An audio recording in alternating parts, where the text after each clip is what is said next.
Siempre se habla de los mismos grandes nombres, ¿verdad? Platón, Aristóteles, pero la historia a veces esconde figuras clave, casi en la sombra, sin las cuales todo podría haber sido muy diferente. Hoy vamos a ponerle nombre y cara a uno de esos guardianes del conocimiento. Aristóteles, qué nombre, es un gigante, está claro. Gran parte de cómo pensamos hoy se lo debemos a él. Pero claro, en el 322 a.C. muere, y se crea un vacío, pero un vacío inmenso. La gran pregunta es, ¿quién iba a evitar que toda su obra, todo su pensamiento, se perdiera para siempre? Imaginemos por un momento todo ese conocimiento acumulado, los manuscritos originales, la propia escuela que fundó, todo. El destino de todo eso pendía de un hilo. Y ese hilo estaba en manos de una sola persona, la única que Aristóteles consideró digna de sucederle. Pues sí, ese hombre fue Teofrasto de Éfeso. Y es aquí donde empieza nuestra historia. Venga, vamos a sumergirnos de lleno en la vida de este personaje que es absolutamente crucial. Es que hasta su nombre tiene miga, ¿eh? Él en realidad se llamaba Tírtamo. Pero al parecer Aristóteles se quedó pero tan impresionado por su forma de hablar, por la claridad con la que explicaba las cosas más complejas, que lo rebautizó, lo llamó Teofrasto, que significa literalmente el de habla divina. Ya solo con eso nos podemos hacer una idea de la conexión tan brutal que había entre maestro y discípulo. Ojo, que Teofrasto no aparece de la nada. Él es un eslabón, pero un eslabón crucial, en la que es probablemente la cadena de conocimiento más importante de la historia antigua. Primero estudió con el gran visionario Platón, y de ahí pasó a ser el protegido, el heredero intelectual de Aristóteles. Es literalmente la pieza que conecta a los dos pilares del pensamiento occidental. Casi nada. Pero bueno, que nadie se piense que Teofrasto era solo el que vino después de... Para nada. Fue un pionero con todas las letras. Y quizá donde más brilló, al menos al principio, fue en el estudio del mundo natural. Y esto no es una afirmación cualquiera, ¿eh? La dijo ni más ni menos que Carlos Linneo. Para que nos hagamos una idea, Linneo es el padre de la taxonomía moderna, el que inventó el sistema que usamos hoy para clasificar a los seres vivos.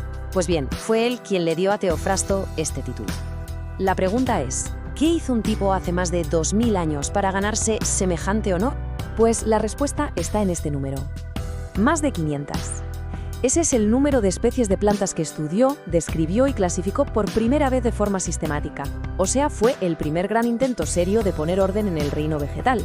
Observaba todo, cómo crecían, dónde, cuáles eran sus partes, desde un simple abeto hasta un pino. Una labor titánica. Toda esa investigación la volcó en dos obras que son, monumentales. Por un lado, Historia de las plantas. Aquí se centró en el qué, es decir, descripción pura y dura, clasificación. Pero luego, en Sobre las causas de las plantas, fue un paso más allá. Ahí se metió en el por qué, la fisiología, la reproducción, las razones de que las plantas se comporten como lo hacen. Entre las dos, básicamente, pusieron los cimientos de la botánica como ciencia. Y claro, este estudio tan detallado de las plantas no era solo por amor al arte, por decirlo así. Al documentar sus propiedades, Teofrasto, casi sin quererlo, se convirtió en el padre de otra ciencia, la farmacognosia, que para que nos entendamos, es la ciencia que estudia las medicinas que vienen de fuentes naturales. Se dedicó a recopilar información de la gente que de verdad sabía de esto en la época. Los rhizotomoi, que eran los que recogían raíces, y los pharmacopolai, los que vendían las pócimas, por así decirlo. Y documentó los efectos de plantas potentísimas. Hablamos de la mandrágora, la belladona e incluso el acónito, un veneno tan mortal que solo tenerlo encima estaba penado con la muerte. Lo que hizo fue, en esencia, la primera gran farmacopea de la historia. Pero lo fascinante de Teofrasto es que no se quedó ahí. Su método, ese de observar, analizar y clasificar, no lo aplicó solo a las plantas. Lo llevó a un terreno mucho más resbaladizo y complejo, el comportamiento humano. Y lo hizo en un librito que, aunque es pequeño, ha tenido una influencia brutal: Los caracteres. En esta obra cambió de tercio completamente. Dejó las hojas y las raíces y se puso a analizar a las personas. Y lo que creó es, básicamente, uno de los primeros estudios sistemáticos de la personalidad humana de toda la historia. Y aquí viene lo mejor. Lo más alucinante de leerlo hoy es darte cuenta de lo increíblemente actuales que suenan sus descripciones. Con una ironía y un humor finísimo, dibujó 30 perfiles psicológicos que es que los reconocemos al instante. ¿Quién no conoce a un adulador, a un pelota de manual o a un charlatán que no hay quien lo calle? El avaro, el fanfarrón, están todos ahí. Es la prueba de que, aunque la tecnología y el mundo cambien, hay patrones en la naturaleza humana que son eternos. Como ya se va viendo, la mente de este hombre era insaciable. Le llevó a explorar prácticamente todos los campos del saber que existían en su época. Solo hay que echar un vistazo a este gráfico para ver la amplitud de sus intereses. No se conformó con continuar el trabajo de Aristóteles en lógica, ética o metafísica, que ya es decir, no, es que además hizo sus propias aportaciones, y muy importantes, en campos como la física y la geología.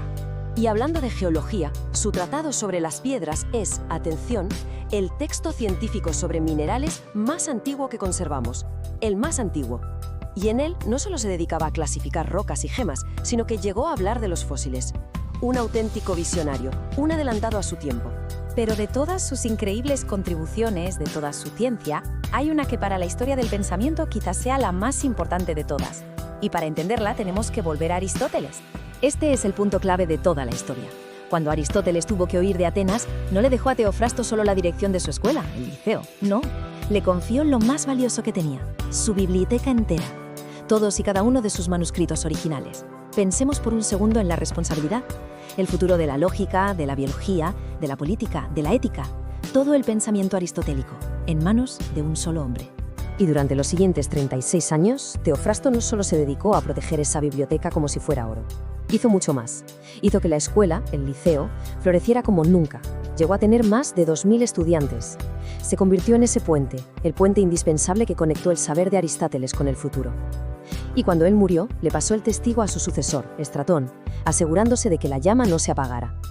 Sin esos 36 años de trabajo de Teofrasto como puente, es muy probable que la obra de Aristóteles se hubiera perdido para siempre. Así que al final, la historia de Teofrasto es la de un doble legado. Por un lado tenemos al científico brillante, al fundador de disciplinas enteras. Pero por otro, y quizás igual de importante, tenemos al guardián, al hombre que se aseguró de que las ideas de su maestro sobrevivieran para, siglos después, transformar el Renacimiento, la Edad Media y, en definitiva, el mundo moderno. Y todo esto nos deja con una reflexión final.